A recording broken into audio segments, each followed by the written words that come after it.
today's session. So there, you've received probably a notification just now that we are recording, and it may ask you to accept that or to agree to the fact that we are recording this session. Again, I'll be letting participants into the room as they come into the waiting room and assisting them in getting connected.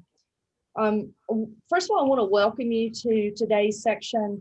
I'm Rita Revels. I am the President and CEO of the Employers Network. We are the Employers Association for the state of South Carolina, and we provide employers with services to help them attract, engage, train, and retain their talent. And we've been here in Spartanburg and supporting the upstate of South Carolina for a little over 60 years now. Today's program is a partnership between the Employers Network and the Greenville Chamber, and it is sponsored by Sun EAP.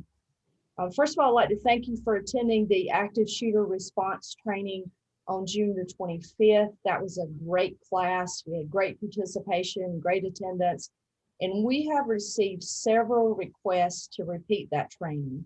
And we have scheduled another class for September the 17th, and it will be held here at our office, same location. And there are 30 seats in that class. If we fill the morning session up, we have the opportunity to add an afternoon section. So we do have up to 60 seats available that day. So today's program is a follow-up to the active shooter response training. And this program is going to prepare you to develop a strategic plan that's part of your risk management program in how to respond to an active shooter event. So this is your response. You've had an event. This is how you would respond to that event and helping you prepare for that. It has been approved for SHRM recertification credits and HRCI business recertification credits. And we will email you your certificates for those credits immediately following the program. And we will also email you a survey, and we really hope that you'll fill that out. For us, feedback is very important after our training programs. I'm going to place everyone on mute during the program. When we come to a question and answer section, you may unmute yourself to ask questions, or you may place those in the chat. So at this point, I'm going to turn the program over to Christina Eisenhower. She's the Director of Risk Management Services at Sun EAP in Columbia. She's a native of South Carolina. She attended Furman University and the University of South Carolina, and she holds a master's degree in social work. She entered the EAP profession in 2010. She's the operational lead for the risk management team. She responds to employees and families in crisis, coordinates on-site critical incident response for organization, and consults with managers to address employees' workplace performance and behavior concerns. So at this point, Christina, I'm going to turn the program over to you. Okay, thank you so much, Rita. And we are, as Rita said, we're just grateful that y'all are here today. Just delighted that we're able to be here, and just grateful that y'all have this time in your schedule. And I've been hearing very good reviews from the Proactive Response Group folks, and they're a partner with us at Sun EAP. So I'm glad that y'all were able to attend that training just a couple of weeks ago. So I am going to share a PowerPoint. And as I am doing that, I just want to tell you a little bit about the structure of our time today. Let's see. I am trying to just make sure to share this well. Want to tell you about the structure of the time that we have. So I am here along with Jennifer Wolf, who is one of our valued consultants with Sun EAP, and I will be introducing her in just a few minutes after my section of the presentation. But I am going to talk first just a little bit about Sun EAP, who we are, what we do, And then I'm going to share a little bit about how First Sun responds to and coordinates critical incident responses for workplaces and organizations, and talk just a little bit about our approach to that, and how we do that, as well as some of our partners that we use, especially in situations where there's a concern around violence in the workplace. So we wanted to share a little bit about First Sun, and then after that, I will introduce Jennifer, and she will be presenting the majority of our time today, as Rita said, talking about how to handle a situation in the aftermath of an active shooter, and especially how to support management and employees in the aftermath of that sort of incident. So a little bit about First Sun EAP, and we are a South Carolina-based employee assistance program. We do serve employees all over the country, but we are primarily based in the Southeast. Many of our customers are in South Carolina.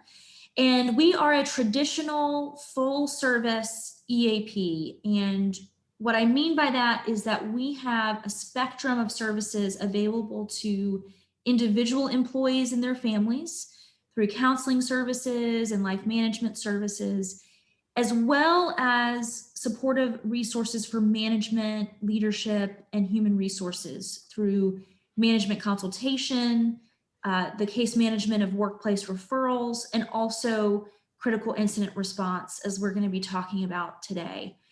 In addition to our traditional EAP services, we do offer a variety of additional fee-for-service opportunities around training and coaching. We've worked over the last several years to really create a network of partners when it comes to training. So we have folks that do compliance training in terms of safety, data security, HIPAA training, as well as things like sexual harassment or even racial discrimination in the workplace. Over the last year, we have also worked to create a really nice service program around DE&I work, diversity, equity, and inclusion work.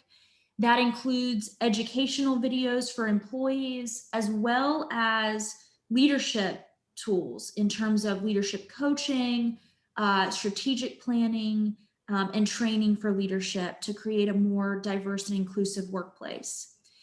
And the last thing I'll talk about is just our coaching opportunities. We have recognized the need to have a network of leadership coaches. So we have coaches who have been doing leadership and corporate coaching for a long time. And so if you have leadership, whether that's in HR or members of management that want to grow their leadership skills, we have coaching available through First Sun EAP. So that gives you just a small picture of all of the different types of services that we offer, in addition to your traditional EAP offerings for employees and managers.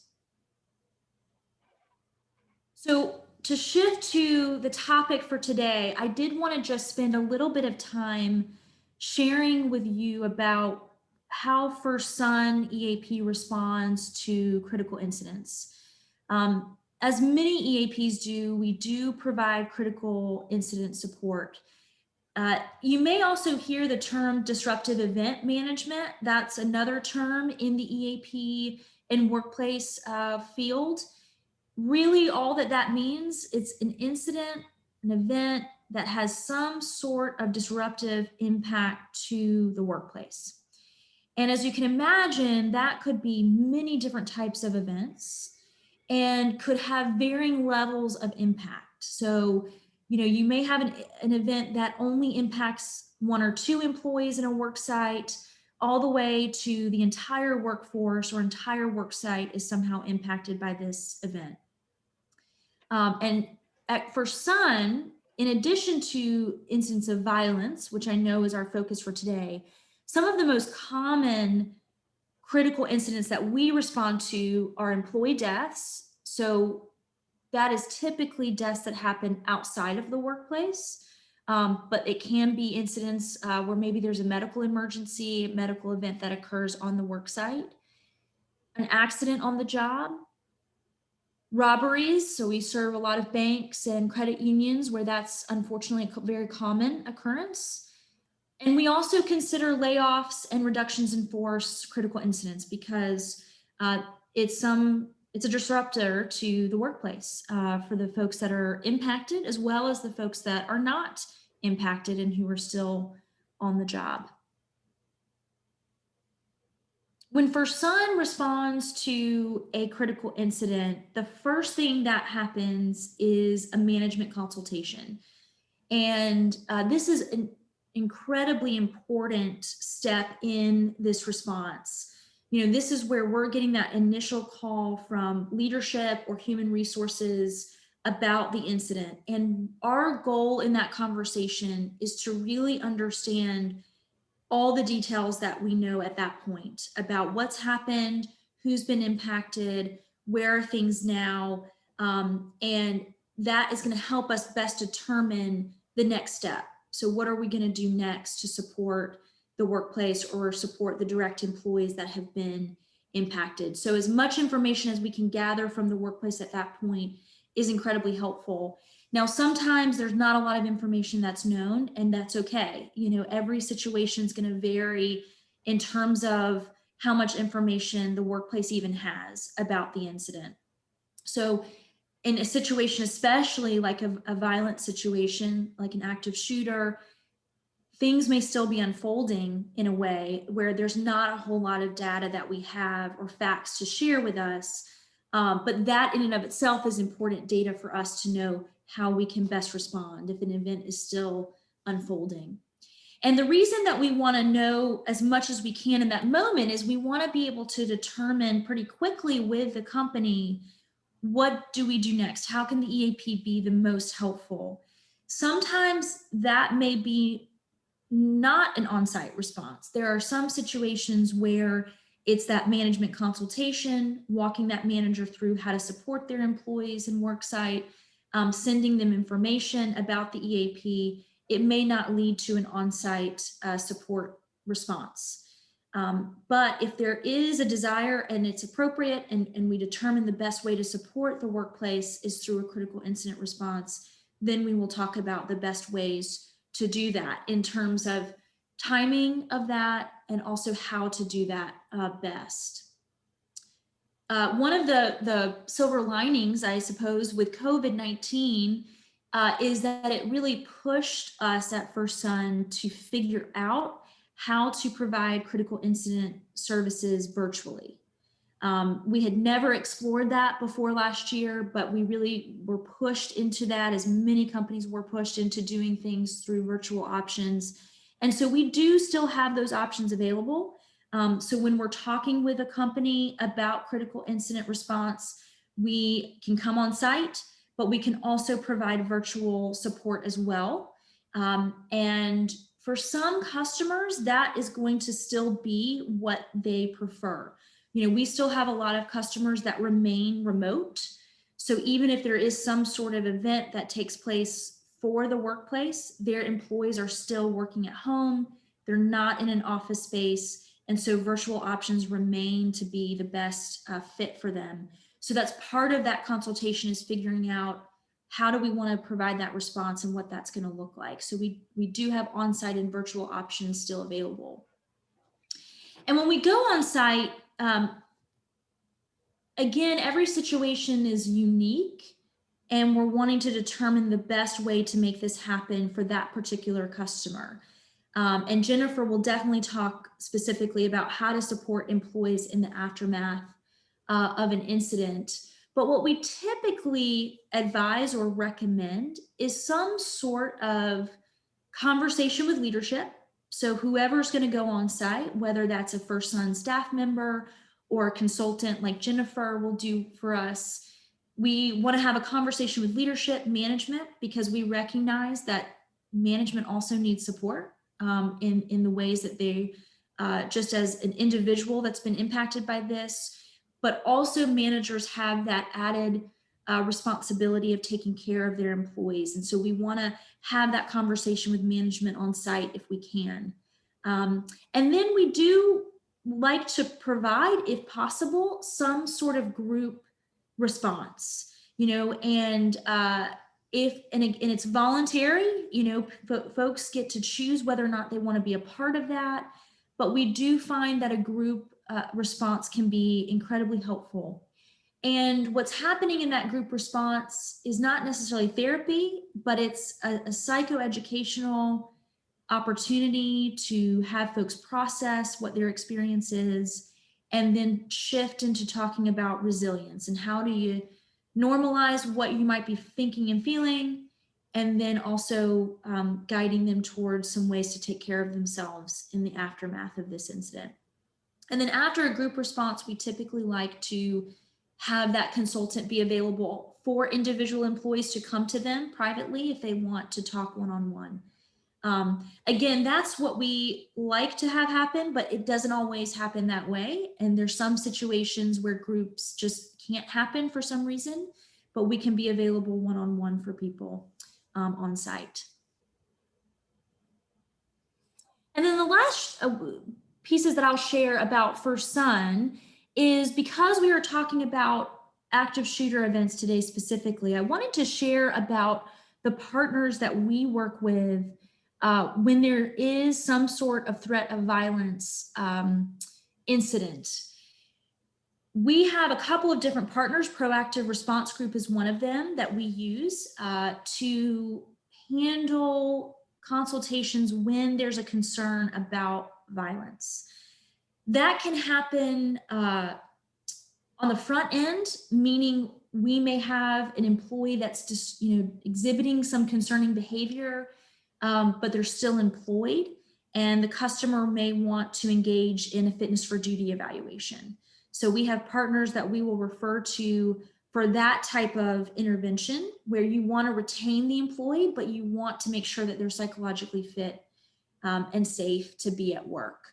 And so we have partners that are able to do that for our customers.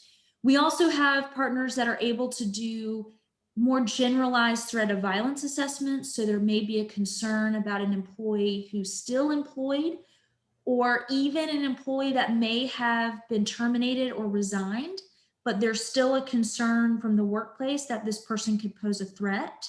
And we have partners that will consult about that threat of violence and even monitor someone, an employee or an ex-employee, will monitor that threat of violence for a period of time after that person is no longer employed with the customer. And then we also have termination assistance. One of the most volatile times that can happen, especially with an employee where there's already a concern about psychological fitness or a threat of violence, may be a termination. And so Proactive Response Group is one of our partners that can provide termination consultation services. They do a preparedness training also for customers, so they can, aside from a particular termination, they will come and do a preparedness training for your staff about how to do a safe termination and the checklists and assessments that you should have in place for that. But they can also work with customers when there's a particular concern about an employee that you're going to terminate. And they can, ahead of that termination, consult with you and talk with you about how to do that safely. And they can also provide on-site security in case that is desirable or you determine that that's needed for that particular termination. So we recognize that when there's a concern around someone's psychological wellness, and especially a threat of violence, you want to have lots of different opportunities to assess that situation, determine the best intervention for that employee and for the work site. And so we certainly can take those calls from our customers. And if we determine that that needs to be referred out to one of our partners, we will do that. I want to just stop there. That's what I want to share about First Sun EAP. If there are any questions at this point for me, I'm happy to answer those before we shift to Jennifer's presentation.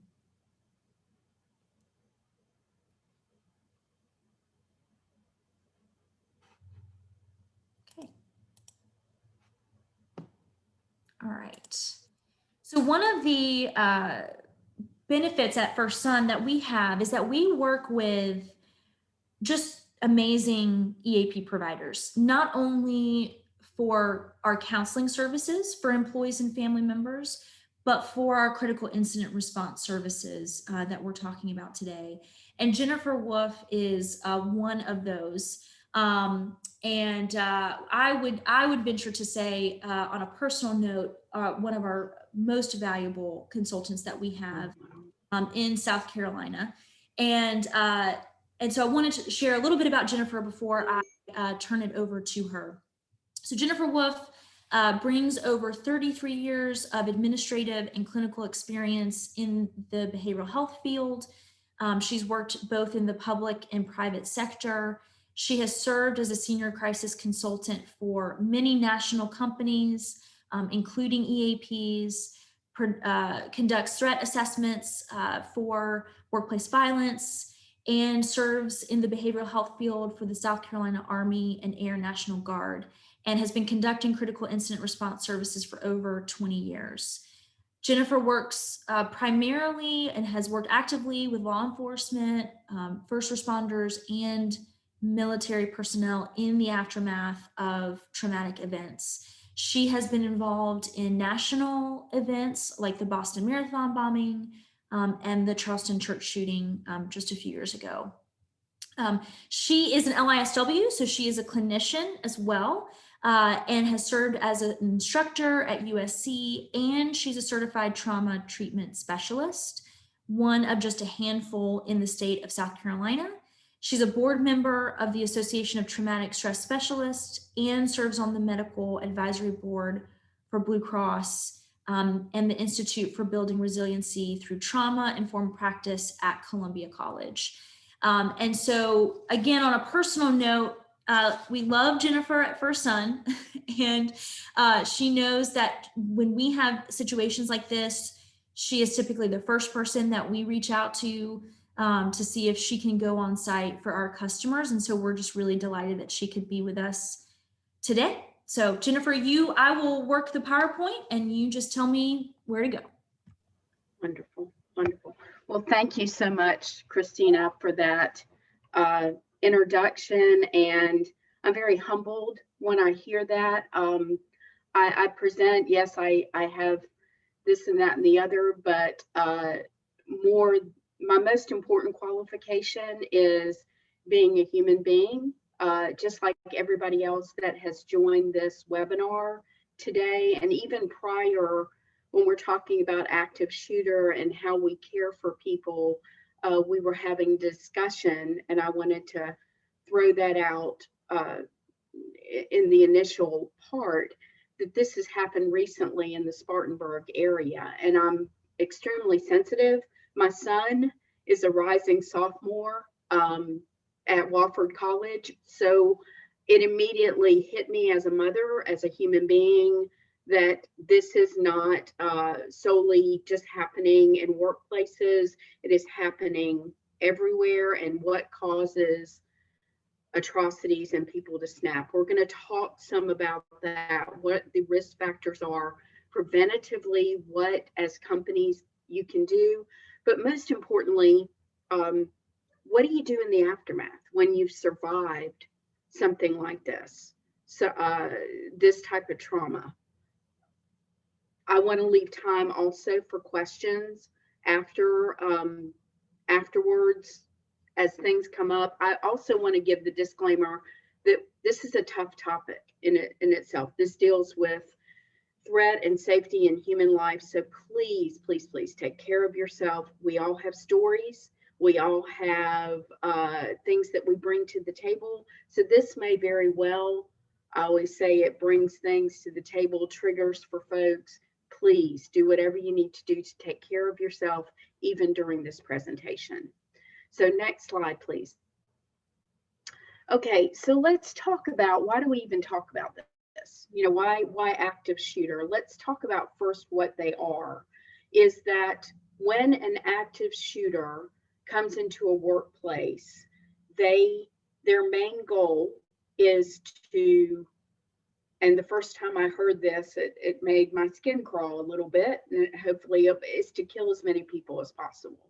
They are rare, random, and unpredictable. So normally with an active shooter, it could have initially been a workplace violence situation. There were indicators, but it is someone that has just crossed over to the other side. And their main goal is not to pinpoint, like they're not upset with management or supervisor, I'm going to get that person, such as in a workplace situation or that team or someone that has wronged me. But their goal is, I'm just going to take everybody out and I'm going to kill. Their goal is to kill as many people as possible. The unnerving part of that is that's the unpredictability part. So how do you learn how to do the best you can to protect yourself from something that doesn't have all the answers and is somewhat in a state of flux and limbo? We do know we have tornado and fire drills regularly. The stats say that there are 18 times more likely that people in a workplace will be killed by an active shooter rather than a fire or a tornado. I'm not saying don't have those. I'm saying be aware that this is definitely a threat, not just within a workplace, but beyond a workplace.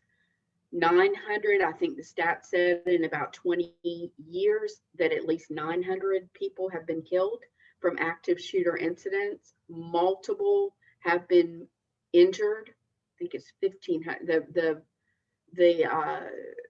The figure was astronomical. And then the last part is that 40% of those fatalities occurred in the workplace. So this is happening everywhere, but it happens a great deal in the workplace. So let's talk about it's increasing. We know that the stats and the more prepared we are, the more proactive rather than be reactive. I love the name of that group, proactive response group, because you don't want to come in any situation when you're dealing with a traumatic event or a crisis. You don't want to come from under it. You want to try to come over it. And if there's a way to predict the unpredictable to some extent, there are usually indications prior, and a properly trained program and staff and employees can be that preventative piece. So next slide, please. Let's talk about some of the indicators. Now this, as I'm going through this, it does not mean that it's not the time to be thinking of someone and saying, okay, they got frustrated. Are they going to become an active shooter? It's usually a combination of these factors that makes an individual more prone to violent behavior. So the first one is perceived rejection or loss. I was involved in the Charleston church shooting, and I thought about a story that I heard. We know Dylan Roof, and we know he became the shooter and the atrocity that he committed. But prior to that incident, he was actually, because I was involved in another critical incident stress as the counselor there, he had come into a mall, and I'm located in Columbia, South Carolina, and had gone into one of the clothing stores and became very fixated on one of the very pretty clerks that worked there. And he was a loner. He would come into the store frequently and say, hey, come go down the hall with me, go down to the other end of the mall to Starbucks, let's have a cup of coffee. And he just looked, that sense, that intuitive sense, like, okay, something's up here. She was very polite. She said, nope, I'm working. He came back. He became more agitated. He was fixated and obsessive is what you want to look at. That's why I'm telling the story. And then the third time he came back, this was prior to the church shooting, she okay, she got her manager at that point and said, hey, this guy keeps coming in. He became extremely agitated, and this was the most terrifying part. He looked at her and he said, I know what you drive. I know when you arrive. I know when you leave. I know how you leave the mall. I know how you come into the mall. Okay. The story is there's a fixation. Like, people perceived rejection or loss is they can't snap out of it. It's okay, that's their MO. That is all I'm thinking about, and that I have been wronged and someone owes me. So it's that perceived rejection, rejecting, lost. Excessive outburst is another one. We all have our moments. We just drive in the traffic. I'm hoping to give some humor, because this is a very serious, deep topic, and I frequently tell people, if we cannot laugh, we're all going out of here in straitjackets, because this world is extremely intense. So excessive outbursts, I'm not talking about, hey, I can't believe that boss is on my case and I'm talking about somebody who loses it and they cannot be brought down. You cannot rationalize with irrational. So excessive outbursts, and it's happening more frequently. What we immediately do with anger management is we try to de-escalate. But this is someone that is very difficult to de-escalate because they're not rational. De-escalation is, let's be rational, but remember, they have reached that place of irrational. Feeling of humiliation and shame. We can deal with embarrassment, we all do, but if somebody feels humiliated, that is, in human beings, we don't do well. The psyche does not do well with that. So somebody feels shamed, humiliated. Sleep deprivation is a huge one.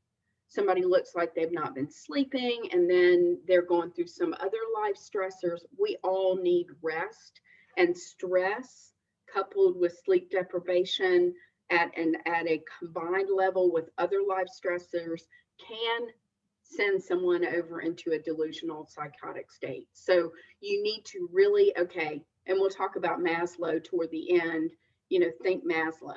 Are they eating? Are they sleeping? Are they, those are important questions, extremely important. We can't talk about feelings and all of the other relationships if somebody is absolutely exhausted. We got to get them rest. We got to give them their basic living needs. Increased substance abuse. And folks, the risk factor is usually they don't see the harm in that. There's frequently, when I've done critical incident stress and we talk about coping strategies, people say frequently, well, the bar, like, hey, I go, I get a drink. Okay. I'm talking about when increased substance is taking their filter and they're chronically relying on that substance and they talk about it. I drink in the morning, I drink at lunch, they're bringing it in their thermos bottle. They have to have it right after work. They have they have the physical signs. That usually can be a risk factor coupled with everything else that you're seeing. Next slide, please. Okay, repeated violations. People, usually when we're corrected on something, if it's constructive, we say, okay, we'll do better. But these are just people that their values and their moral compass is off kilter. Rules seem like a personal affront, and you'll hear them say things like, well, they're just signaling me out. It may be a company policy, but that's so stupid. Don't you think that's stupid that they do that? And it's an affront against me. They personalize it. So they say, I'm not doing it. And they repeatedly violate. Extremism in thinking. I've said repeatedly, and I tell people, if you're too much of something, or you're too little of something, you are off balance. I'm too hungry. I'm too tired. Balance is healthy. extremism, these are people that feel like it is their mission or their purpose to make amends with the wrong that has been done to them. And one way or another, I'm going to do it violently because it's my purpose and my right to do that. They are very extreme toward their own thinking and also toward others, highly critical, very judgmental, and they just can't let it go. And you try to come in and say, look, the person, that's just how they are. It is what it is. And that infuriates them all the more. So there's extremism. It can be religious. I'm a strong person of faith. Extreme diabolical religious rhetoric terrifies me because I don't think it's healthy. And I think people lose their grounding with that. So you can see that suicidal thoughts there. And when they're talking about that, it's, I could just take everybody out in here. And everything I'm telling you, I've seen. Everything I'm telling you, I've heard. And there were indicators prior when somebody's saying, don't you ever feel like that? Don't you ever just feel like killing yourself? Or have you ever felt, that SOB down the hall? Didn't you ever just think about shooting them in the head? Okay, and I don't mean to offend with my language. Remember, I work a lot with the military, so I'm in a great deal. I just say it like it is. I want to be real and genuine and what people can connect with. So suicidal thoughts, or I should just kill myself. But usually with active shooters, it's I'm going to take everybody else with me. Empathy with individuals committing violence. That's a big one. I've heard people that had that criminal mentality. Man, wasn't Dylan Roof cool? Man, I've thought about doing that. Wait a minute. He killed innocent people. Their ability to see that side, the humanistic, empathetic, compassionate, that's somebody's mom, that's somebody's dad, that's somebody's kid. They're everybody's objects now. And that's what happens in the thinking. That's why it's hard to be rational, because that approach doesn't always work. So increase in unsolicited comments, that's just, they're inappropriate. And they're just, very agitating, or say things that are offensive. And then if you say, ooh, that, could you rephrase that? That's hurtful. They get very upset that you corrected them. So next slide, please. These are all indicators. The fixation, the obsessive part, definitely I wanted to stress on that one a great deal. So you have all of these things, and the best preventative measure is if you have someone, and I've heard frequently, well, what about HIPAA? What about, I don't want to, people are terrified, well, this guy, listen, when it comes to a threat of someone else's life or your life, HIPAA, and I'm telling you this as a social worker who's been out there, is out the window. So if you say something, if you see something, you say something. You see something, and as we get into how do you have a well structured way to do that in a company? Do people know that they can do that anonymously? How can they do that? Because people are scared. If they've been beside the guy or the girl and dealing with them every day, they're terrified. Like, he's talked about blowing people's head off. Wait a minute, what's he going to do to me?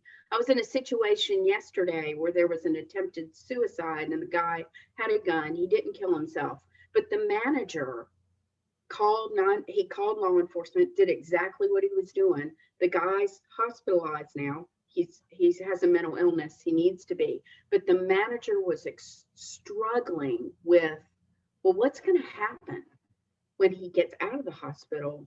Because he was very upset with me for calling 911 and calling law enforcement. So, but what, you have no choice, right? So but there can be the fear. So one of the things to do when you have all of this information is to create an emergency action plan. Creating that plan will help effectively minimize loss of life. The more people are aware of the who, the what, the why, that you may not know the why, but the who, what, where, and how, in a way that is safe for them, those are the components of the plan. So you want to, with input from the authorities and the stakeholders, you want to create an emergency action plan. Next slide, please. So the first thing you want to consider is, how do you report emergencies? You know, we've heard a great deal about evacuate, hide. When there is an active shooter, it's evacuate, hide, fight. But prior, how do people, what is in place? So you want to do a risk assessment first. You want to look at your building first. You want to say, where are the evacuation routes? Could somebody come in here easily if disgruntled? If the threat is internal, what do you have that, so it's somebody already in the building, what do you have in place that if that person becomes, you can't, you know, it's hard to bring it, but you know, okay, they talked about it at 5 o'clock. It seems like, and I don't have a stat on this, but it seems things go down more on Friday afternoons. People talk about, okay, on Friday afternoon at 5 o'clock, I was in an active shooter situation, a national one, where the guy gave many indications. He never said what he was going to do, but he said things like, this was in Kansas, after Friday, the world's never going to be the same. This place is never going to be the same. I'll never be the same. Now, go back to extreme. What do you mean by that? You know, what do you mean by that? And most people, when people say things like that, they again go into fear because they're like, well, he could take me out. But is there a safe, confidential way to report a potential or an emergency? Where is your evacuation policy? Is it well written? Is it signed on for somebody up top? Where is your security in place? Is there metal detectors? I know in schools when there was the rash and we heard about the national ones, then there's these metal detectors in schools, and now there's the when you walk into a building, not only with COVID, but you have a badge. I can tell you as a crisis counselor, I have not been able, no, this is a good thing to go to the bathroom without escort. It's not just a badge. That's, you know, it's a good thing because I could get a badge anywhere and there's coding for badges and what have you. So do you have that in place? Where are your evacuation routes? Do people know how to respond? Contact information and staff responsibilities. Who does what?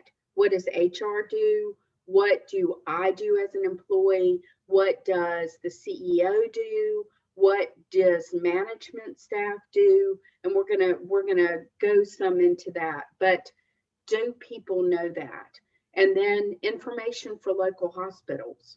If you're, and we'll talk, you know, how do you help someone? Also, where do you go if there is an injury? If there is, you know, where do you go? How do you access those services? Next slide, please. So you need also a notification system, and that needs to be, you know, we've talked about panic buttons, text messages. I don't really, it's very email alerts. The only problem with that is when it's an active shooter, you have about 3 to 5 minutes, I believe, that it's going to be over with, even sooner than that. And a lot of people, if it's not preventative, you don't have time to check email and pull up emails and all. You need an alert system that's going to go out inconspicuously quickly. And how do you do, whether it's a text, whether it's a button you push, and then it notifies local law enforcement, hospitals, individuals in remote locations. People may be working at home, but they've got friends there. They need to know. And that doesn't mean if they're away from this is a misconception. Just because you're not there at the time of the traumatic event, this active shooter incident, doesn't mean it's still your workplace. It's still your work family. It's still about those relationships. So how do you notify those folks? Conduct, another recommendation, those mock active shooter trainings. We've heard a lot about those. Law enforcement is your best friend. When they come in, though, and many of you, I hope there is some law enforcement folks who are out there, the number one thing is they're going to neutralize the threat. So how do people, when they hear gunshots, and we'll talk about that, like how do they evacuate first? Because that's what you want to try to do.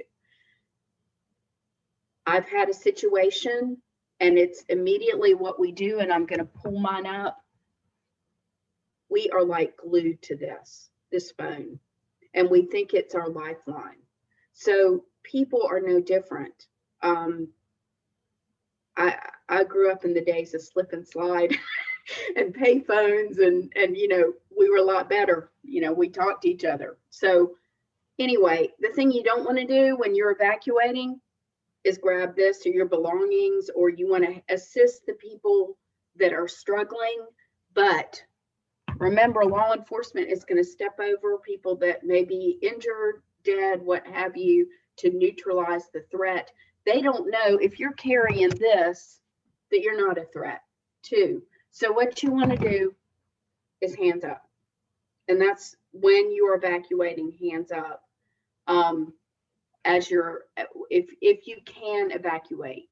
And I've read a lot of research in a lot of situations, you got to look at the layout of your building. Sometimes lockdown. I know in the military, we immediately do like lockdown. There's an active shooter incident lockdown. Lockdown is not necessarily the best. Evacuate is the best thing. And then also to think about, well, where is our reunification area? And most people, and you see this on videos, they go to the parking area. Everybody exits the building and they go to the parking area. Now, you would think, okay, well, that's what I would do. But what would be the problem with going to the parking area? First off, law enforcement is coming in. So there's not a place for them to park and get in the building. That's first. And then the other thing is the more you can scatter, the less damage. And the research does show that. The less dead, the less, if you congregate in one area, then if the shooter is still on the premises, then everybody's in one area. You want to scatter. You want to scatter. And where is that area going to be? And how also are you going to notify family? Family and loved ones are as much as survivors in this as the people that are actually going through it. And it's important to remember, who are the support systems, family, who do I need to notify to help this person and to help with this. Next slide, please. Okay, so some of the ways that EAP, some of the training areas that are important to think about is, to recognize the sound of gunshots. Sadly, and it's just the intensity of this world, you can hear gunshots. That doesn't mean I hear gunshots, sometimes just in my neighborhood. But I'm quick to go into that threat, that survivor mode. So, but if you recognize sound, you don't know where it is, so you react quickly. What do I do? Evacuate. Say I can't. So The next is hide. And you want to try to have places where are safe places to hide. See, we don't think about that. We just get under something. But if you get under something, remember the threat. Like, is there a closet? Is there an event? Where do I go? And employees need to know that. So survey your building. Where is a safe place to hide? So say you can't do that. Say, because it's quick, then you go into the defend part. And that's the run, hide, fight, the defend. And you take anything you can to fight back. It's that survival. I have seen people that really struggled with that part when they fought back against an assailant or somebody that was a threat, because remember, it was their coworker. So they liked them, but then they kind of went over the top. But I can't say this enough. Relationships are one thing, your life is another, and the life of your people around you. So if you're a threat, it is 100% okay to say, I can't evacuate, I can't hide, I'm going to defend myself. And I'm going to try to do that in any which way that I can. Okay, so somehow during all this, 911 called, and then how to react when law enforcement arrives. They're not, remember, and people have been very unnerved, they're not going to stop. Their job is to take the threat out. So they're not being detached or unemotional or callous. They're just doing their job. They'll talk later. They're going to act first. Next slide, please. Okay, we've mentioned this. A facility should have 2 evacuation routes, post-evacuation routes in conspicuous areas in the facility. You can include in your mock training, and I know there's a group that does this, include law enforcement and first responders. On the corporate crisis management team that I've worked with, there is a firefighter that is a certified trauma responder. He's also a childhood friend of mine. So we've known each other for many years, but when we have been on critical incidents responses, and it's been a fire or it's been something that had to do with safety in a building, his knowledge base, because he's trained, like I would say, okay, we need to start talking about this and feelings and here, and he'd say, no, this is why this it's make friends with law enforcement and your first responders, because they are your best friends with their knowledge base on safety, how the building's laid out. My friend John, and that's my firefighter friend, his knowledge base as a firefighter was invaluable to what I was doing to help take care of people. You work in sync with each other. So that's really, really important. And then also encourage the training and encourage the training exercise and practice those regularly. Next slide, please.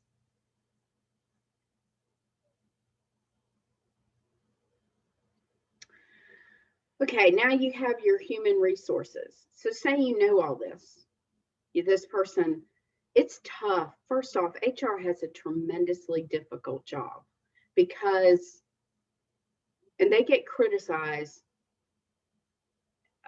because of this. They have many things to consider when they are responding to a critical incident and trying to be preventative and proactive. And then how do we take care of people? Because even with screenings, the one that comes to mind is if somebody has sex offenses against children, unless they've been found guilty of that, it is a federal offense on your part to notify another employer that they had these problems on the workplace.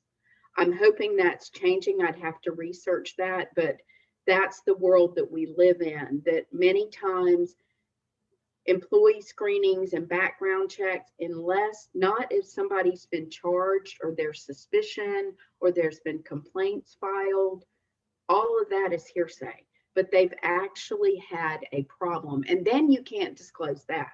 You can only say, well, they were employed here from here to here.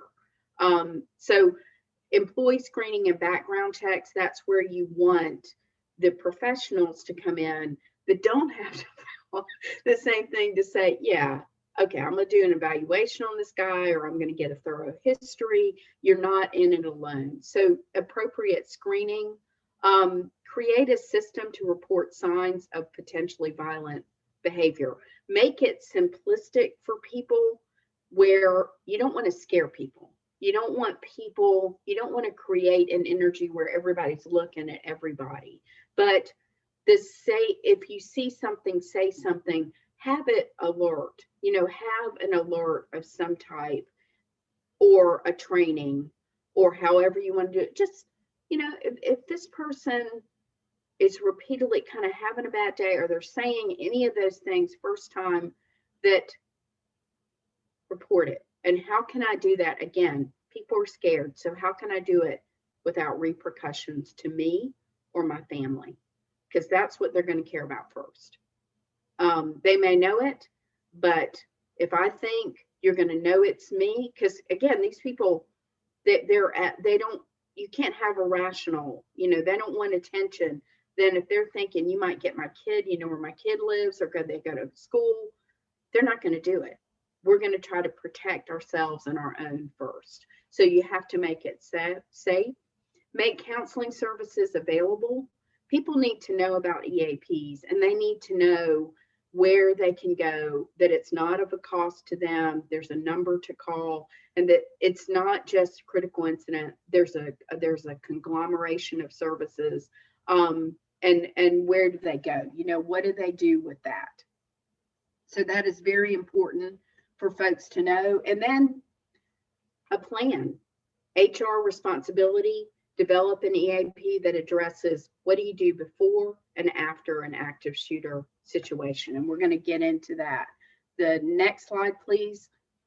Now, I want to say, first off, if I have managers out there, first, you're human before you're a manager. And that is so important, because many of the critical incident stress that I've done, the manager was trying to take care of everybody. And they were like, I'm good. We have a saying in the military, it's FINE, I'm fine. I'm good, I'm fine. Okay. They're human first. And a lot of times they're as traumatized, and then they're expected to lead and give all the answers. So they need to know the plan, take immediate action.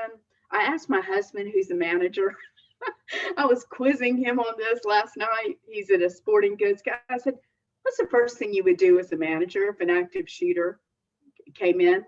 And of course, he's got a little bit of machismo in him. And he said, oh, take him out. And I'm like, wrong answer, wrong answer. No. What's the first thing? Remain calm, right? Because people will look to you as the leader. If she's calm, I can be calm. We got this. And it's that mental knowing you'll fall apart later. Lock and barricade the doors, but make sure the threat, if it's internal, you've assessed, you don't want to lock the threat in there with you, right? Evacuate staff and customers to the safe area. You need to have people that are appointed. It doesn't necessarily have to be the manager. You can have appointed people that are kind of your leaders that people respect. Practice this. In the event of emergency, Joe is going to take people here, or, so you can have peer support along with EAP. You may have, because sometimes people are not going to seek out EAP. It's a 1-800 number. But they'll say, hey, I can talk to this person. And if you have a person in your organization that you frequently hear, well, everybody goes to, or everybody talks to Joe, I'm just using that name out of the blue, then Joe is a very important person, but make sure you're taking care of Joe as well. Because when Joe is that go-to person, then Joe will sometimes forget, hey, I'm human first. you know, so make sure he's in the flesh. We're all in the flesh. He can be just as impacted as well, but create peer groups or what have you. Okay, next slide. All right, let's talk about people with disabilities. You want to assist them first, and it's important to remember, like if people are in wheelchairs, if what with disabilities, you know, is your building handicap accessible? Is it, how are they going to get out? How are they going to get in? Is it ADA compliant? And, you know, you would think in 2021 now, that would be, of course it is, but you'd be amazed at how many buildings, or that was another question I asked my husband, quizzing him again. And then he was like, what, stop, quit. Okay. I said, is it ADA building, like ADA compliant for people with disabilities? And he said, no. And it was built 20 years ago. You know, a lot of times you don't think about, there's a lot of buildings and a lot that don't have ramps. They don't have, you know, you need to assist those folks first. So how are you going to do that? Building must be ADA compliant. And how do you do that? Try to, if you can't change your building or rebuild your building, which a lot of people can't, you have to some way think about people with special needs and disabilities and what are they going to do and who's going to be assigned to that person in the event of an emergency to help them. Okay, next slide, please. This is my favorite part because this is my forte. The psychological first aid part, that, you know, there's critical incident stress and there's also psychological first aid, which I'm a huge fan of. This is what I was trained in extensively. I have had critical incident stress debriefing training as well. But there's no risk involved with psychological first aid. And that's what I love about it.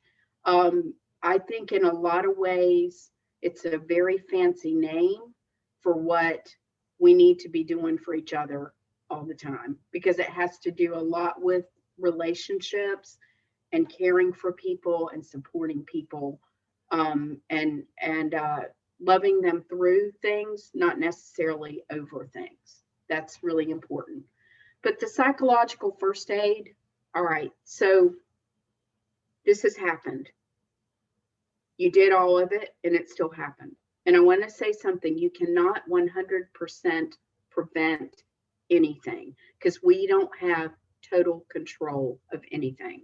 So doing the best possible that I can, and there's always a difference what people are unable to do and what they're unwilling to do. Remember that nothing is 100% preventable. So say, all right, I did all this and it happened. Remember everything that you have your back up that's against. So these are the components of psychological first aid. Initial telephone consultation would be most likely with your EAP, HR, get them involved. There is an immediate on-site response. Prior to us doing this webinar, we were talking about an EAP that did not return a phone call. And I said, an inappropriate response is better than no response, because people need to know immediate, next day, today, at your convenience, not when it's convenient for me.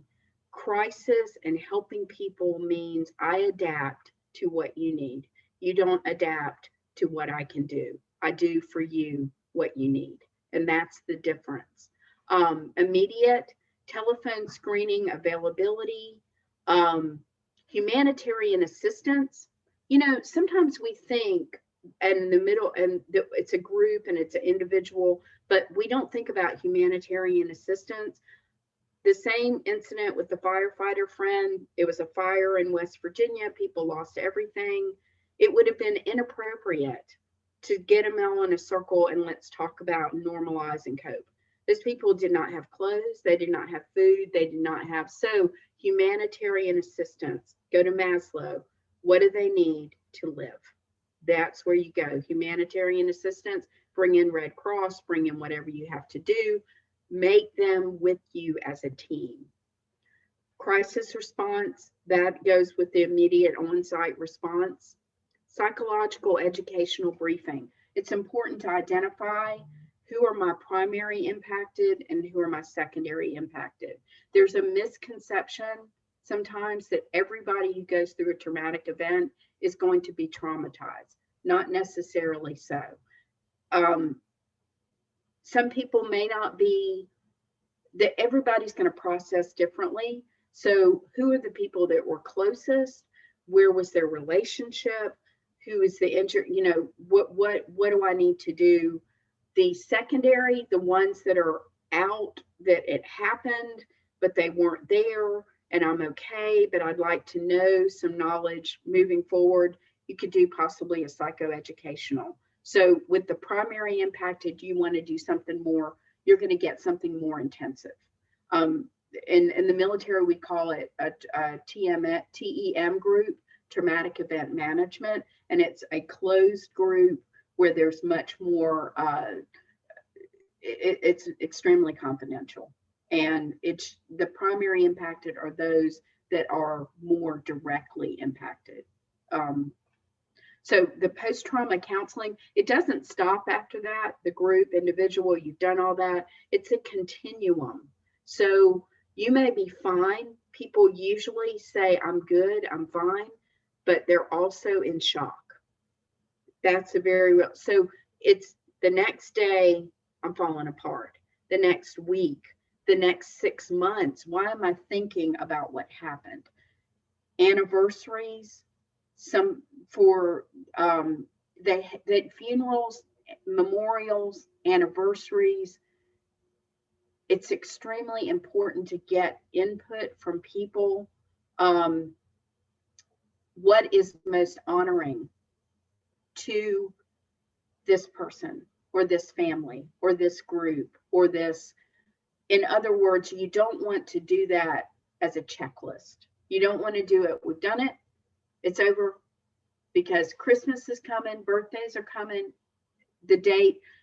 And I have found that if you gauge input from employees, they'll tell you things like, okay, they're grieving deeply, but they'll say, you know what?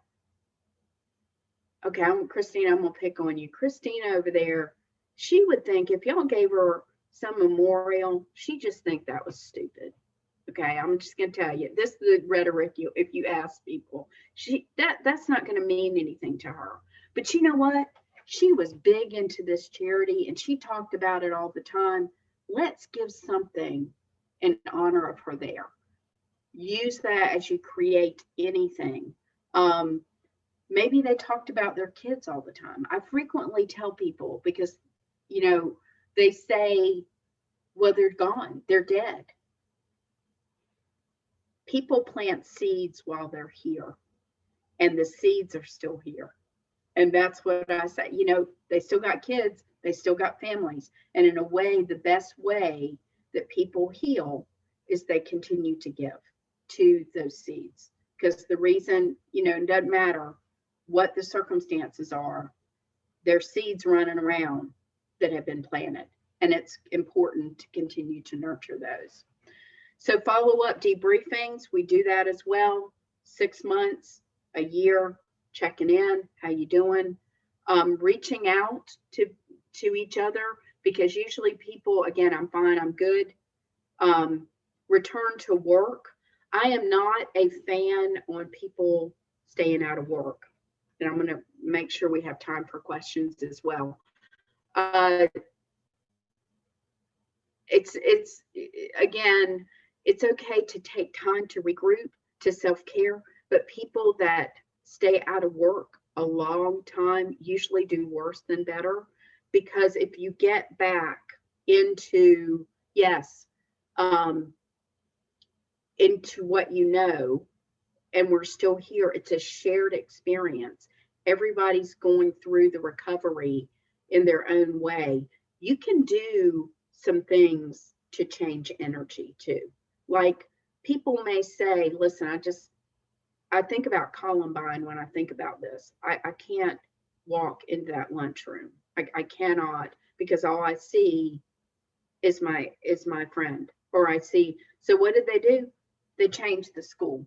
It's not going to take it away. It's not, but it tricks the brain into processing it differently. So one thing with that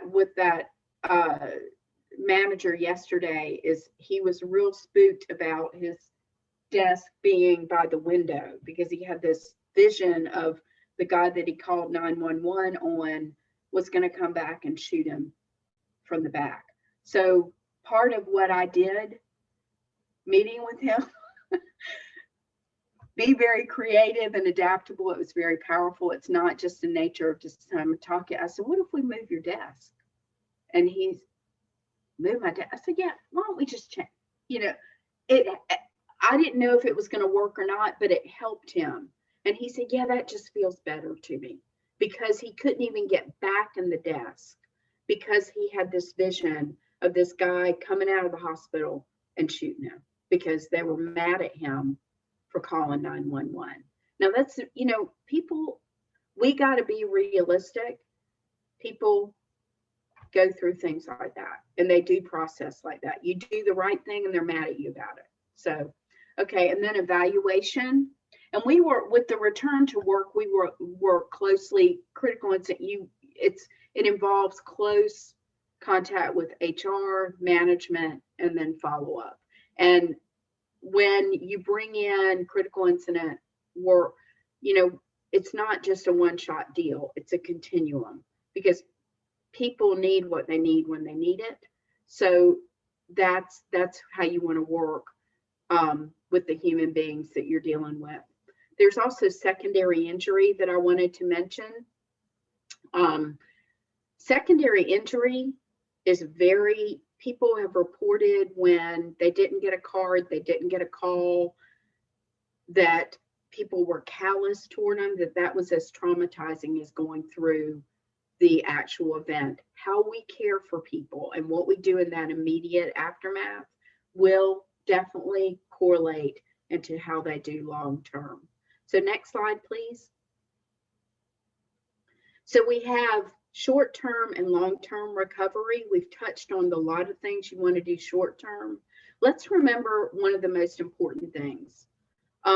People have the innate ability to survive, and most will get better on their own with appropriate support. That's really important. I studied a statistics that said 75 to 80% get better on their own with appropriate support. And it's only a small handful of people that are going to have those long-term, I call them consequences to survival. So they need us, but they don't need us to treat them as broken. And we need to fix this. You need to be with it, not necessarily be with someone. You don't need to fix them. They're not broken. Sometimes saying that to somebody, when I've said that several times, it's just brought just tears. And to you, for us out there, we would think common sense, right? But there's so many people that have been told, you're going to have all of these problems, you're going to have all these and you're broken, and we need to fix you. And I always say, when professionals or anybody gives that message, is that more about the person they're trying to be present for, or is it more about their own need to be needed? So just food for thought. I usually get reactions from that too. What do you mean? And usually if it's, what do you mean need to be needed? I say, think about it. Not trying to be cruel, just, is that really what that person, what's going on? How are they interpreting the meaning of this event? Are they traumatized? Steps to helping normalize, give factual information, relationship building, support. Then we've talked about identify the primary and secondary groups impacted. Think Maslow. I love Maslow. I've quoted him. We can't talk about, it makes a lot of sense. If people don't have what they need to live, we can't do the rest. So go there and build up. Practice, repeat, practice, repeat. And then the last thing that I put on there, was breathe, because the life force and the prana and the life breath is, no matter how horrible and horrific it is, impact will be there, but this too shall pass, and you will get through this. Won't get over it, but you will get through it. So that's the message to give people as well. So I'm looking at our time. I wanted to, those are the resources, and see if there were any questions or comments or about any of the information we've covered. Hopefully that was helpful to you. Are there any?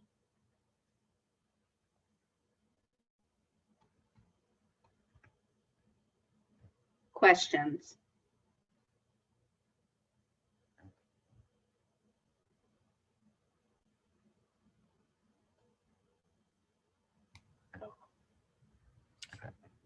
You're welcome to also type a question into the chat box, or you can unmute yourself and ask it verbally.